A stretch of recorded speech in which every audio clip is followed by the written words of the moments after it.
曼聯轉會消息，關於門將奧拿拿嘅打算係留低，如果有非常好嘅報價可能會改變。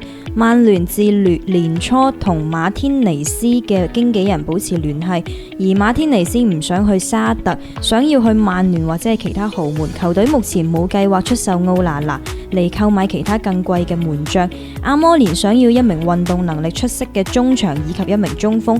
拉舒福特認為自己可以喺巴塞踢9號位，佢嘅轉會已經喺度談判進行當中，可能會喺夏窗嘅後期解決。曼聯只想出售，亦都有可能喺截止日期前出租。球員本人嘅意願係出國，加拿祖嘅意願係留喺英格蘭。曼聯對加拿祖嘅標價為7000萬英鎊。目前出售嘅球員進度嚟講，安東尼係最快嘅。皇家貝迪斯表達明確簽下佢嘅意願。對於尼昆古嚟講，曼聯優先完成古恩夏同麥比奧莫嘅轉會，而唔係佢。曼聯最近同佢有聯繫，車路士東窗俾佢嘅標價為7000萬嘅英鎊。